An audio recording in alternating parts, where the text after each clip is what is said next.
India गठबंधन में कौन पीएम उम्मीदवार? 3 राज्यों में मिली प्रचंड जीत से उत्साहित बीजेपी जहां जोर शोर से लोकसभा चुनाव की तैयारियों में जुट गई है, वहीं इंडिया गठबंधन ने भी 2024 लोकसभा चुनाव के लिए अपनी तैयारियां तेज कर दी है। बैठकों का दौर शुरू हो गया है और सीटों पर तालमेल की रणनीति पर मंथन हो रहा है। लेकिन इन सब के बीच सबसे बड़ा सवाल यह है कि विपक्ष का चेहरा कौन होगा। क्या राहुल गांधी पर आम सहमति बन पाएगी, क्योंकि दावेदार में अब नीतीश कुमार का भी नाम उछाला जाने लगा है। बिहार में कांग्रेस के साथ सरकार चला रही जेडीयू ने पोस्टर से राजधानी को पाट दिया है और नीतीश को पीएम का चेहरा बताया है। चुनाव के नतीजों के बाद फैसला। हाल ही में संपन्न हुए मध्य प्रदेश के चुनाव में जिस तरह से अखिलेश यादव की पार्टी और कांग्रेस के बीच तलखी दिखी, उससे इंडिया गठबंधन में सीटों पर सामंजस्य बैठना एक टेढ़ी खीर नजर आ रही है।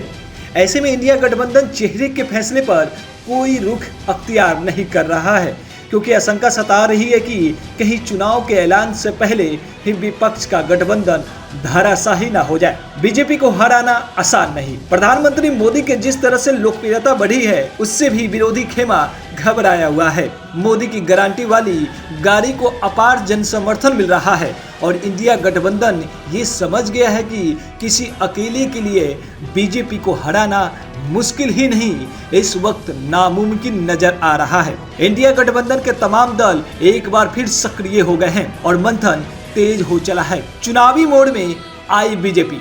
इंडिया गठबंधन में हलचल हुई तो बीजेपी ने गर्म लोहे पर हथौड़ा दे मारा और एक वीडियो जारी कर बड़ा हमला बोल दिया है। फिल्म के क्लिप के जरिए बीजेपी ने इंडिया गठबंधन को निशाने पर लिया और आरोप मढ़ दिया कि चुनाव में वोट अपनी तरफ करने के लिए देश का माहौल बिगाड़ने की कोशिश हो रही है। संसद में शोर, विपक्ष ने लगाया जोर। संसद की सुरक्षा में सेंध के बाद विपक्ष ने जोर शोर से इस मुद्दे को भुनाने की कोशिश की और सदन के अंदर बाहर जोरदार हंगामा किया। विपक्ष ने जनता को ये समझाने की कोशिश की कि जो सरकार संसद तक की सुरक्षा नहीं कर पा रही है, वो देश की सुरक्षा क्या खाक करेगी।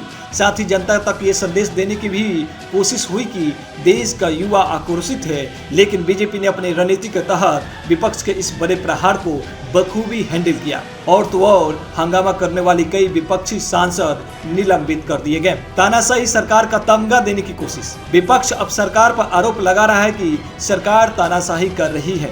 विरोध में बोलने वाले पर कार्रवाई हो रही है।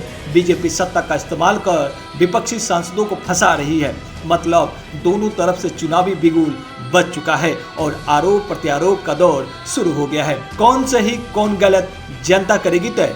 लोकसभा चुनाव में अब ज्यादा वक्त नहीं बचा है और यही वजह है कि जोरदार प्रहार और करारा पलटवार का सिलसिला तेज है। लेकिन इन सब के बीच फैसला जनता को करना है, क्योंकि लोकतंत्र में जनता ही माई बाप और जनता ही ये तय करेगी कि क्या फिर मोदी प्रधानमंत्री बनते हैं या फिर इंडिया गठबंधन एक साथ लड़कर चुनाव जीतता है।